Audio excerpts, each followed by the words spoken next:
Well, hello everybody. We always talk about wearing seatbelts, and today was one of those days where everybody should have been buckled in. But as with everything else, with extreme volatility comes extreme opportunity. We'll talk about that in a minute too. So a lot of you have been asking about kind of the latest on the banking crisis, but I decided to go one further and tie in kind of global debt and debt ceilings and taxation and AI and everything else, as well as Bitcoin, to try and give everybody a feel for the situation the world is in. And it's not pretty. So I call this the perfect storm. So thank you all for being here. And let's, of course, jump right in. And disclaimer, this is always edutainment, never financial advice. People get confused about that sometimes. And the story today, and we'll pop out this little book here. Hey, Bill, out there. Well, this is about kind of bank problems, mortgage-backed security problems, holding things to maturity problems, interest rate problems, AI problems, tax problems, liquidity problems. And this is stuff happening all over the world all at the same time. So it really is a house of cards, and there are more shoes to drop, unfortunately. But guess what's holding up really well? Well, this one, despite fears that Mt. Gox was selling, and the government, US government, selling too, could explain part of the $2,000 dip in about 40 minutes that happened a few minutes ago. But it's already rebounded $1,000 since then. And I don't know if it was orchestrated by whales or just a lot of sudden selling pressure when the market wasn't ready to gobble it up. Either way, doesn't rattle me whatsoever. So let's first of all talk a quick thing about the banking situation. And there is some scary stuff going on. You're all hearing about First Republic Bank right now, everywhere on Twitter, everywhere in the papers. And you think that's the money in your account? Well, the government has decided to make sure they bail everybody out. But now they're trying to twist that a little bit. And unless the banks do what they say, the governments will not give them access. So it's a developing story, but it's also kind of crazy. And you'll see a lot of craziness in this video. So if you are in Bitcoin, crypto, in the markets, you have to see this. This is not a bank story. It starts with a bank story, but it impacts everything else. So first of all, was Silicon Valley Bank, First Republic, another canary in the coal mine? And yes, it is. And yes, there are definitely more shoes to drop. Let's look at the biggest US banks. As you can see, we lost Silicon Valley Bank. I think it was number 15 or 16 when it went down. First Republic is number 14 bank by assets. And it is big. Remember, there's 3,000 or 4,000 banks in the US. And these are the big, big monsters. Now, share price is down, I think 97%, which makes it look like a crappy crypto. And all because of a couple of reasons which we'll dig into. But again, this will be the second largest. Silicon Valley Bank was the second largest US bank failure until maybe First Republic happens. So crazy stuff going on. Now, back in March, this is important. Man, thank you so much. Up there in Canada, JP Morgan and First Republic. JP Morgan led a group that pumped $30 billion into First Republic last week. This would have been middle of March timeframe. However, it appears it was not enough to save the bank from financial difficulties. And what is worse than a bank failure? And that is a bank bailout failing. And it shows you how fragile this whole system is. And I shouldn't be excited. Well, it's awful. And I know First Republic very well. Let's look at the list of banks with percentage of deposits less than 250K. You can see FRC is there in red. I shared this back in March. And you can see First Republic is right there on the list. And that means approximately 19.8% of their deposits are less than 250K. So that means, call it 81% of people that deposit with First Republic are very, very, very rich people. And they just keep more than $250,000 or many, many millions of dollars in their checking accounts. And this is the problem. When you have these types of structures in place, you need to build incentives to keep customers having high deposits. What are those incentives? Well, this is the new angle, and I'm guilty of this as well, in full disclosure. This is what they call interest-only loans. I've been a big promoter of them. It's like it's free money. You get a multi-million-dollar mortgage under 3%, and fiat is debasing by 14% per year, and you get 10 years interest only, fixed rate. It's the gift of the century, but now it's coming to bite. So this here, not only is there an asset liability mismatch that can happen when interest rates rise violently, like the Fed has done, but also you take First Republic, over 200 billion in assets, and the FDIC's 128 billion in deposit insurance is basically empty. Okay, so the money has been drained. And again, a large part of the assets are single-family mortgages made when interest rates were at historical lows. And now, in order for them to get liquidity back, they need to try to sell these mortgages. But who's going to buy a portfolio of $130 billion in mortgages when the interest rate is so low? And the interest rates now, because of the Fed, are so high. It's another mismatch, and that's a big problem. You'll see here as well that the percentage where most of the mortgages were, 300 million to $500 million in mortgages, are in Hillsborough and Atherton, which also happen to be two of the wealthiest places in the United States and probably Earth, after places like Monaco and stuff like that. So that's the new angle we have here. Now let's also talk about this for a second. MBS stands for mortgage-backed securities, and they are dumping. So you can see here the S&P 500 is the green line up, and the mortgage-backed securities is the one going down. So the question is, the dumpage is beginning.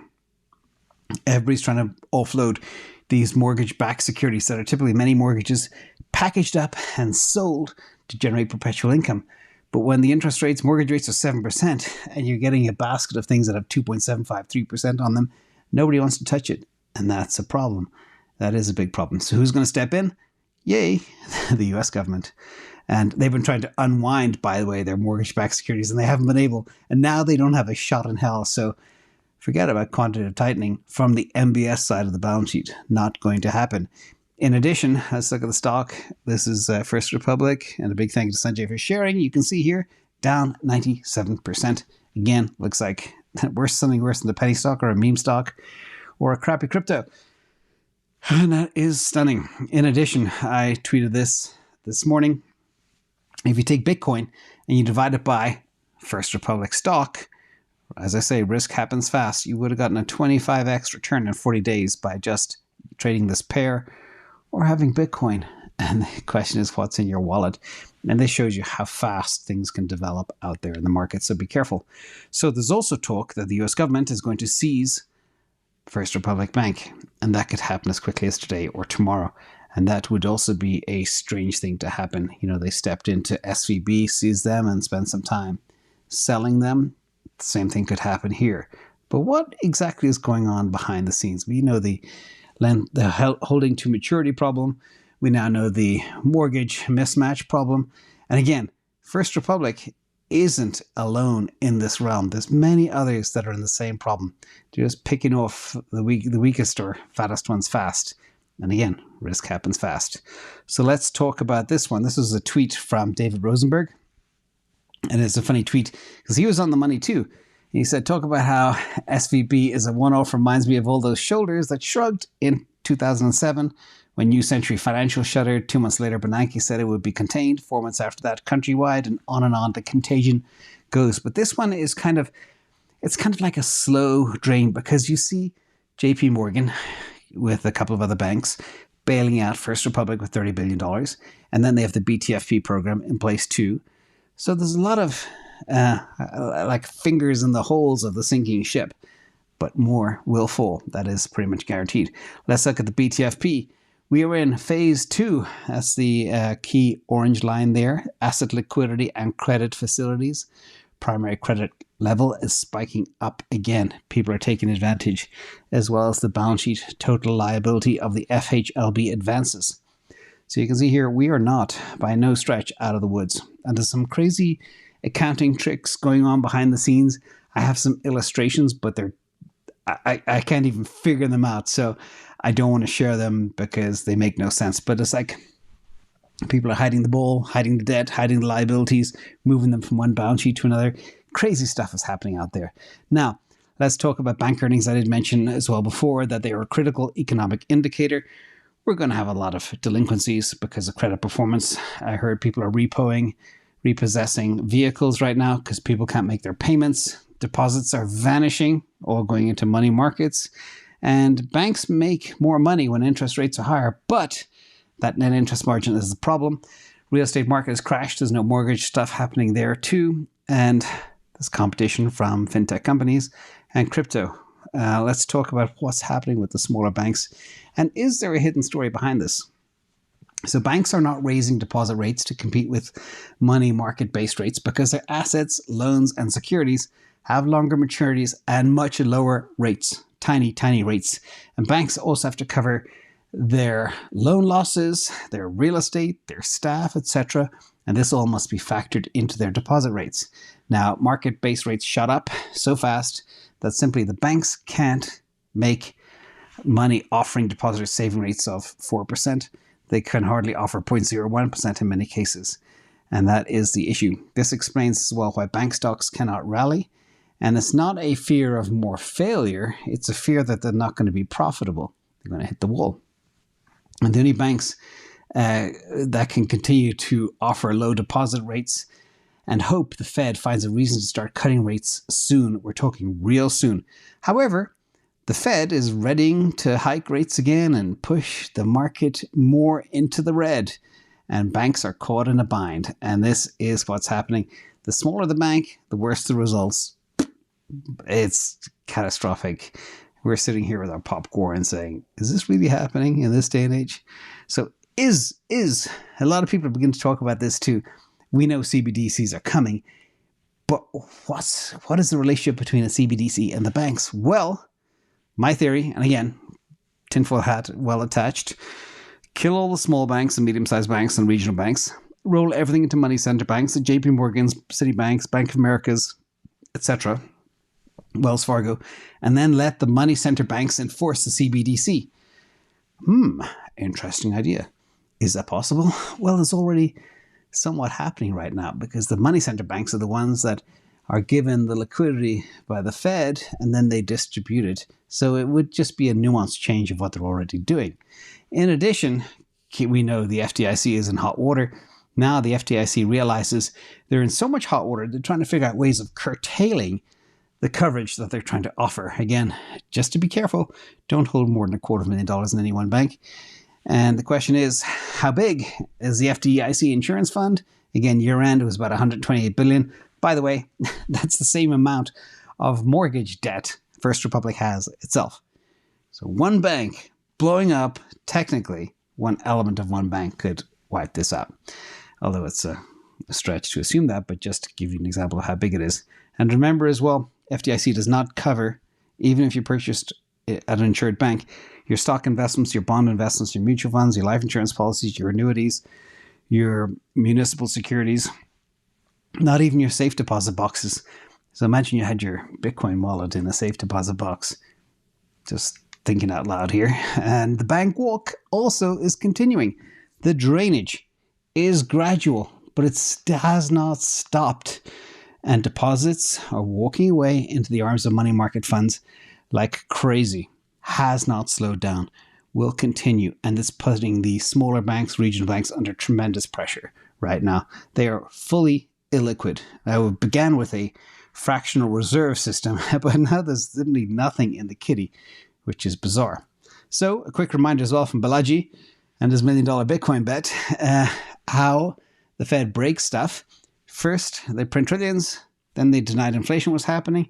Then they said it was transitory. Then they sent rates to the moon, maybe for a reason. I always said that the reason they're doing this, there has to be a certain end game that we don't quite understand.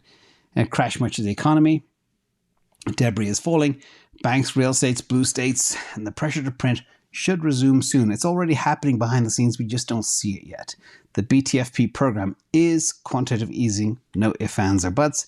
James Levish and I discussed this last week. Now, we're going to switch gears for a second and talk about the problem. And this goes back to the debt, the global debt in the world, and the importance of liquidity that I've been stressing for a long time. Credit crisis, credit crunch, whatever you want to call it, is a big problem. So here we have global debt nearing 350 trillion. That is, coincidentally, 350% of global GDP. I love to see patterns in numbers. Debt refinancing per year is 70 trillion. And that is the average time held for this debt is 5 years. So do the math. 350 divided by 5 is 70 approximately. And this is the refinancing crisis. Who is going to pick up all this debt? China is not buying US treasuries anymore. You know, some big banks are being forced to, but nobody is really jumping on board to buy these things. So it's like trying to sell mortgage-backed securities. Nobody wants them. They're like toxic. And that's the problem. Especially yesterday. In yesterday's video, I covered the credit CDS rates for the US dollar in 1 year. Thank you, Anderson, buddy. And it was scary out there. So a quick reminder as well, in case you don't know how the Fed monetizes interest on debt. So the Federal Reserve monetizes it by buying treasury securities from the public. This creates new money, which is used to pay interest on the treasury securities. And interest payments go into the economy, help boost economic growth. And monetizing interest payments can also lead to inflation. The whole problem we had at the beginning, and the Fed has to be very, very careful not to do this. So you see the way the whole debt spiral is just a never-ending saga of problems, and there's no escaping it right now. Let's look at the debt spiral. This is from the BBC. US debt has risen regardless of the administration. It's up and to the right, except what you do have to notice, the curve is getting steeper and steeper and steeper as we go forward. In addition, you've seen this chart recently from me. I shared it with James Zavish. This is what I created as the deficit to GDP and the public debt to GDP ratios. The deficit to GDP is in blue on the left as a percentage, and the public debt to GDP is another percentage on the right. And I believe by 2090 it'll be about 1,000%, and the deficit will be running about 180 trillion a year. And by that time, your money is debased a couple of hundred times over. Forget, I talk about the half-life of $100 is 10.47 years. Well, that's about to get a lot worse, ladies and gentlemen.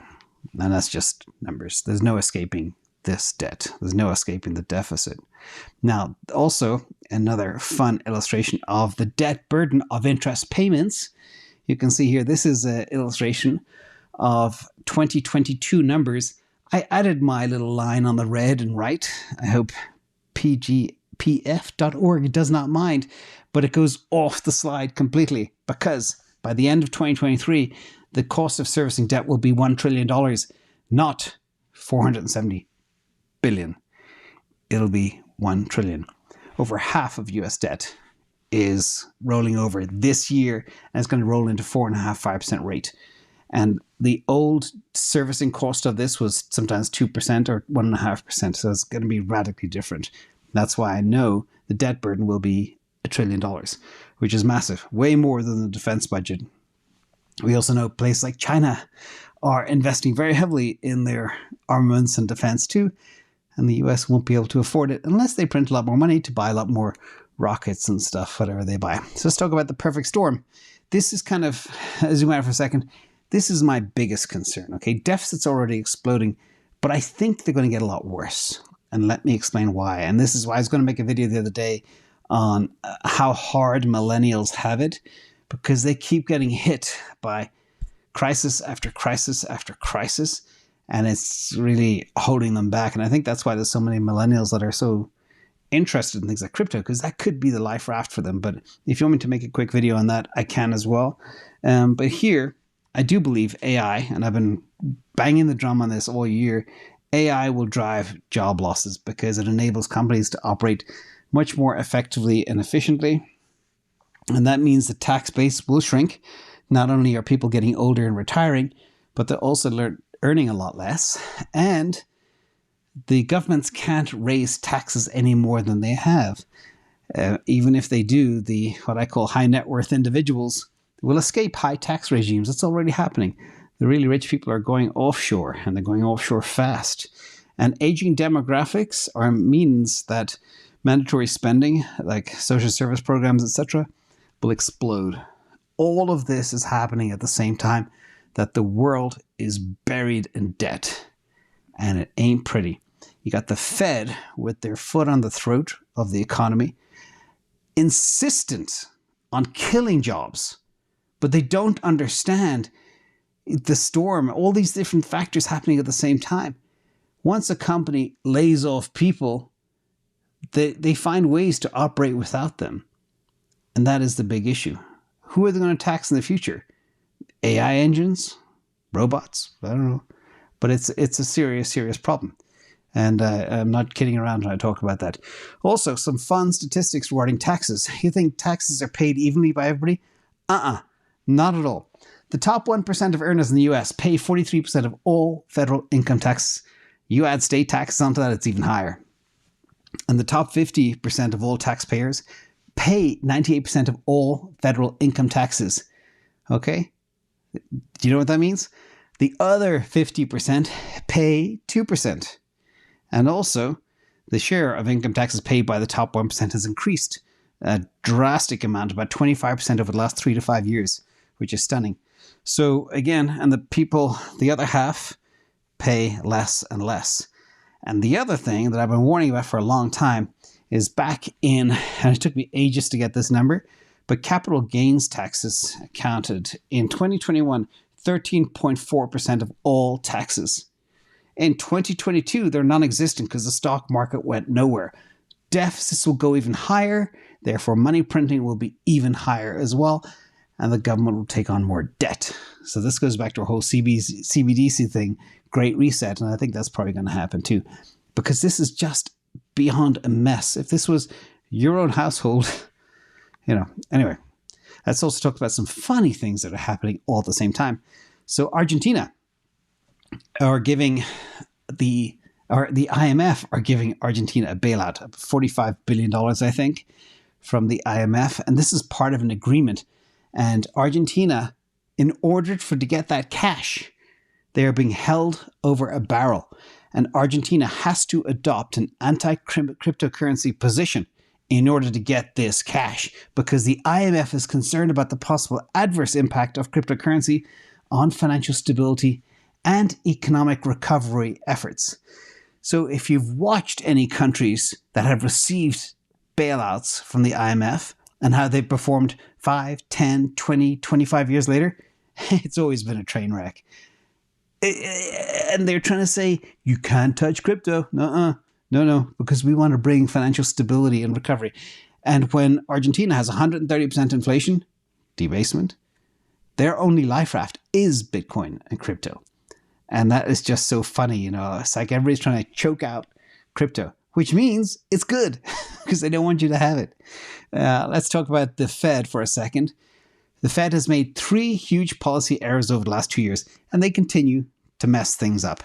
So first, obviously, before we jump into these 3, you can see that an inflationary fractional reserve banking system will not function when deposits are shrinking and M2 money supply is declining. Again, more elements of the perfect storm here.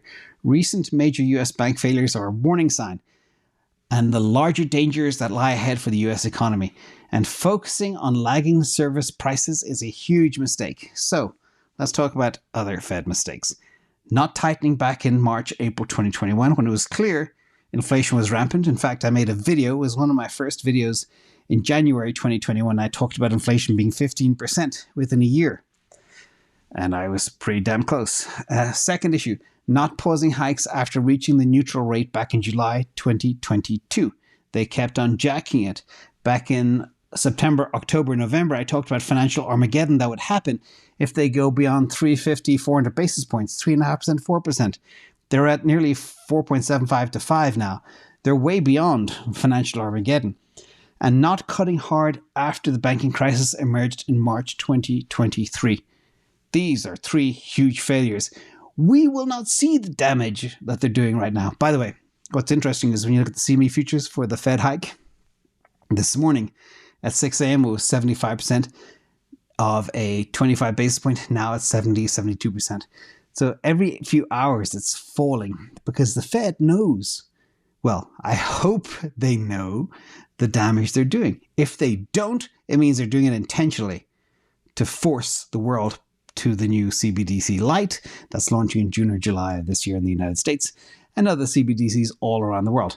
Let's look at the money supply as well. The last time the Fed hiked into a situation and reduced the money supply was in 1931, ladies and gentlemen. That's It's over 90 years ago. And we all know what happened. Anybody know what happened after 1931? Drop a comment below for those history buffs out there. But the next few years were absolutely disastrous. It's like history is repeating. And that's why, 320 PhDs at the Fed, they got to know this history. Like if a Bubsy on the internet knows, they should know a lot more than I do. Anyhow, who knows? That's why I think it's intentional. Let's also go a little bit global now, especially to Bill out there in Switzerland. This is the rotting corpse of Credit Suisse that many people believe is there. And the question is, Credit Suisse had a lot of debt and a lot of assets, and under the very strict banking regulations and accounting conventions in Switzerland, everything was solvent and doing well. But UBS was able to buy them for at a discount of 56 billion. And they also got some bailouts as well from the Swiss National Bank. So the question is, why? There's 3 possible reasons. 1, perhaps they just got a great deal. UBS did. Or the assets were not worth what Credit Suisse financial statements said they were. Most probable as well. And they had skeletons in the closet or hidden liabilities that were not reflected in the financial statements, which UBS will ultimately have to pay for. So I do believe UBS was strong-armed into this deal by Swiss National Bank, forced to take it, and then SNB is probably on the hook to bail UBS out down the line. But this is just another little microcosm of what's happening around the world. It's not unique to Switzerland. It's everywhere. In addition, Bank of Japan, you can see here, I think Larry Summers is watching Japan closely, and he believes the country could face difficulties, and they need to abandon their current policy of pegging bond yields. Yield curve control. And Summers cited examples of Switzerland and China, and which both saw currency strengthen sharply after they abandoned their own fixed exchange rate policies. And Larry Summers warned the Bank of Japan will face similar challenges. It's not sustainable. Their whole idea of easing into inflation, we've seen how that works. Bookhorn, thank you so much out there. So it's everywhere you look, every rock you lift up and look under, you're going to find little cucarachas, and that's not good. In addition, central banks know something is up, and look at what's happening too. Banking strains in the US and Europe and Japan and Britain, like the British pension crisis last year, and equity market losses, all of these are symptoms of an unwinding bubble. And central banks sniff this out. And that's why there's been an all-time high record buying of gold. And the Fed itself, US Fed, would be insolvent if it had to mark its assets to market value. The US Fed is bust.